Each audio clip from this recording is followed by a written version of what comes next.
Good morning, John. I'm here to debunk a myth. It's a simple statement that is really hard not to believe knowing what we know.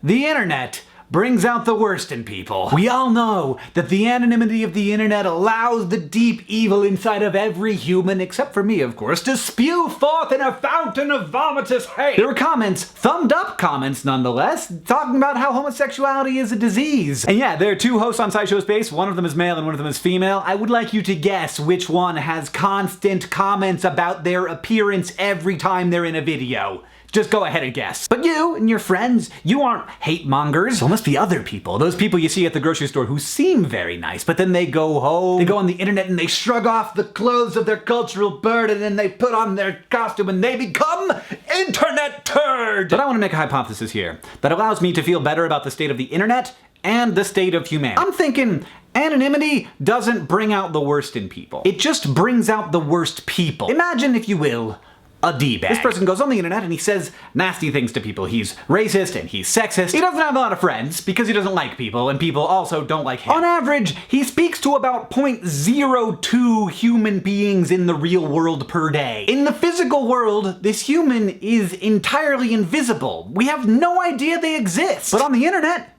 he not only gets to express his views to lots of people, those people then engage with him. It's a kind of exercising of power. He gets to get a rise out of people. It's thrilling. It's not scary like doing it in real life would be. It's a rush. This person isn't like a sweetheart all day long and then goes home and becomes a D-bag. He's a D-bag. The reason you don't run into internet trolls in real life isn't because they're normal people with deep evil inside of them.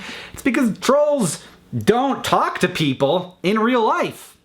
Because nobody likes them. I've got no research to back this up, but it would be fairly easy research to do because I think internet trolls would be super excited about filling out surveys that graduate students in psychology gave them because they probably love to talk about themselves. And honestly, I think understanding this and understanding those people is really important because I think the narrative of the hateful internet negatively affects the culture of the internet. People hear and believe that comments are a nasty place. They are certainly a much more nasty place than we tend to interact with in the real world. The result is that fewer and fewer normal, not trolly people interact in those spaces, and they get worse and worse. While at the same time, we prove over and over again that the internet can actually be a place where lots of really cool and great things happen. And my even greater worry is that people will look at the comments of a YouTube video and say, look, a third of these people, at least, are just terrible. They're bad people. And then by extension, those people will assume that a third of all people are terrible and that all social spaces are hostile and antagonistic, which is very not the case. Also, on any YouTube video, you've got a lot of people watching it. Just imagine for a moment that 100,000 people gather in a room.